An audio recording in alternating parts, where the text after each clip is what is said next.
নমস্কার বন্ধুরা, মিনুর রান্নাঘরে আপনাদের স্বাগত। চলে এলাম নতুন একটা রেসিপি নিয়ে। আমরা ভাত রুটি খেতে খেতে আমাদের মুখ যখন একটু খারাপ হয়ে যায়, মাঝে মাঝে মনে হয় একটু আলাদা কিছু খাই। তার জন্যে আজকের এই রেসিপি। আমি এক বাটি চিড়ে নিয়ে নিয়েছি আর কিছুটা সবজি কেটে নিয়েছি। এখানে ফুলকপি আর কিছুটা ক্যাপসিকাম আছে, আর আছে আলু। এছাড়া রয়েছে একটু কাজু, কিশমিশ আর চিনেবাদাম। এইসব দিয়ে একটা খাবার তৈরি করে আপনাদের দেখাবো। তাহলে চলুন রান্নাটা শুরু করি। প্রথমে আমি একটা বাটি নিয়ে নিয়েছি, তার মধ্যে খানিকটা জল দিয়ে আমি এই কেটে রাখা আলুগুলো আর এই যে ক্যাপসিকাম আর ফুলকপি এগুলি একটু হালকা সিদ্ধ করে নেব। পুরোটা করব না, হাফ মতো সিদ্ধ করে নেব। তার জন্য আমি এর মধ্যে সামান্য নুন দিয়ে দিচ্ছি আর দিয়ে দিচ্ছি সামান্য হলুদ। এটা দিয়ে আমি এটাকে একটু সিদ্ধ করে নেব। চলুন এটাকে গ্যাসে বসিয়ে দিই। গ্যাসটা আমি ধরিয়ে দিয়েছি। এবার এই পাত্রটাকে এর মধ্যে বসিয়ে সিদ্ধ করে নেব। হাফ সিদ্ধ হয়ে গেলে পরে এটাকে নামিয়ে তারপরে রান্না করে আপনাদের দেখাবো। সবজিগুলোকে সিদ্ধ বসিয়ে দিয়েছি। এবার এদিকে এই যে এক বাটি চিড়ে নিয়েছি। চিড়েটা কিন্তু সবসময় লক্ষ্য রাখবেন একটু মোটা যেন হয়। একদম সরু পাতলা চিড়ে দিয়ে কিন্তু এই খাবারটা ভালো হবে না। এই চিড়েটাকে আমি ধুয়ে নেব। একটা ফুটো থালা নিয়ে নিয়েছি। এই থালার মধ্যে এবার আমি জল দিয়ে এটাকে প্রথমে ধুয়ে নেব। চিড়েটা আমি খুব ভালো করে 2-3 বার ধুয়ে নিয়েছি। এবার জল ঝরিয়ে এটাকে একটু হালকা করে মেলে রাখতে হবে, যাতে একটু শুকনো শুকনো হয়ে যায়। এইভাবে ধুয়ে এটাকে ছড়িয়ে রাখতে হবে।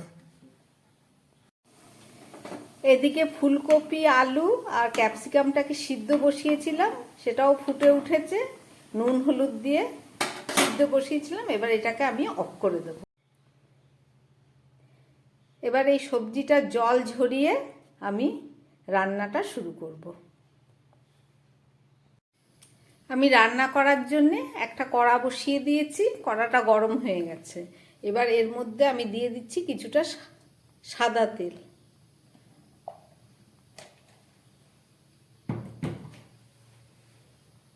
এবার এর মধ্যে দিয়ে দিচ্ছি 2টো তেজপাতা, একটা শুকনো লঙ্কা আর খানিকটা গরম মশলা।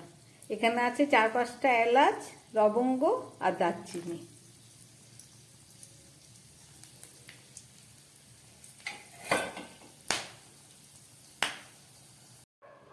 ফোড়নটা ভাজা হয়ে গেছে। এবার এর মধ্যে দিয়ে দেবো কিছুটা গ্রেট করা আদা।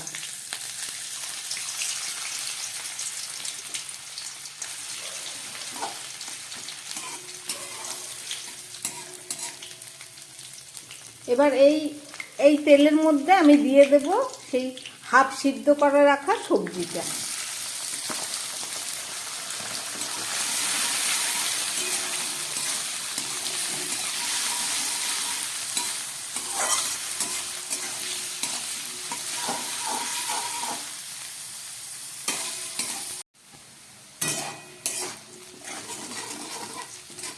সবজিগুলো আমার অনেকটা ভাজা হয়ে গেছে। এবার আমি এই তেলের এক পাশে দিয়ে দেব কাজু, কিশমিশ আর বাদাম। এগুলোকে দিয়েও আবার খানিকক্ষণ ভাজতে হবে।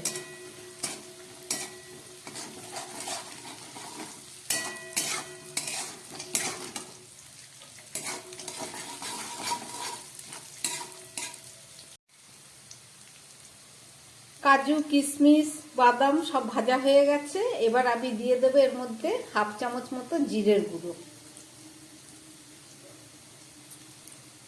আর দিয়ে দিচ্ছি হাফ চামচের একটু কম ধনের গুঁড়ো। আমি এখন এই ভাজার মধ্যে নুন আর হলুদটা দিলাম না, কারণ আমি একটু নুন আর হলুদ দিয়ে আলুগুলোকে সিদ্ধ করে নিয়েছিলাম খানিকটা। এখন দেখুন আমার সবজিগুলো প্রায় সব সিদ্ধ হয়ে গেছে।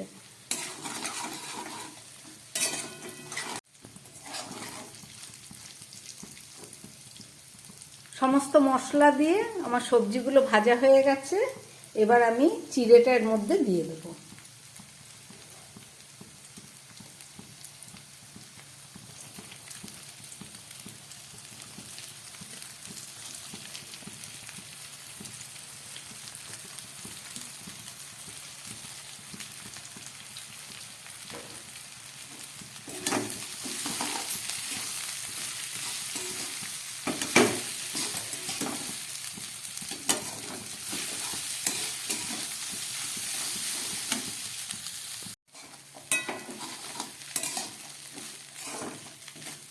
মিনিটের মতো চিড়েটাকে এর মধ্যে নেড়ে নিলাম।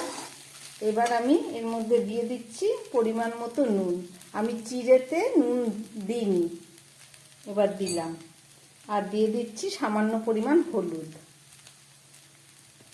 আর একদম সামান্য পরিমাণ একটু জল দিয়ে দিলাম।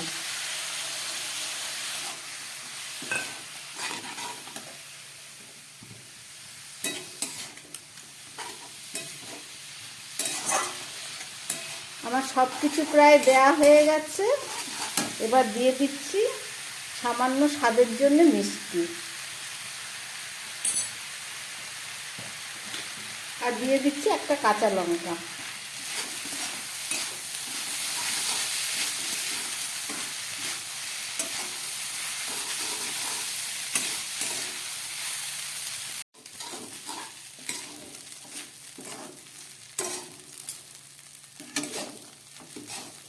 সমস্ত কিছু দিয়ে আমার এই চিড়ে দিয়ে সবজি দিয়ে এই রেসিপিটা আমার হয়ে গেছে। এবার সামান্য ঘি আমি লাস্টে দিয়ে দিচ্ছি।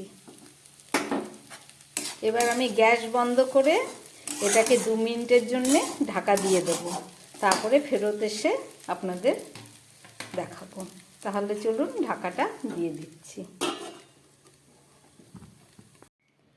ঝাল ঝাল মিষ্টি মিষ্টি সবজি দিয়ে একটা খাবার তৈরি করে ফেললাম। এবার এটাকে রাতে হোক বা সকালের টিফিনে খেলে পরে দারুণ মুখরোচক একটা খাবার তৈরি করলাম। রেসিপিটা আপনারা দেখলেন, আপনারাও বাড়িতে বানিয়ে খাবেন। যদি ভালো লাগে তাহলে আমার চ্যানেলটাকে লাইক শেয়ার করবেন, সাবস্ক্রাইব করবেন, যাতে আমি আগামী দিন আবার নতুন কোনো ভিডিও নিয়ে আসতে পারি। নমস্কার, সবাই সুস্থ থাকবেন, ভালো থাকবেন।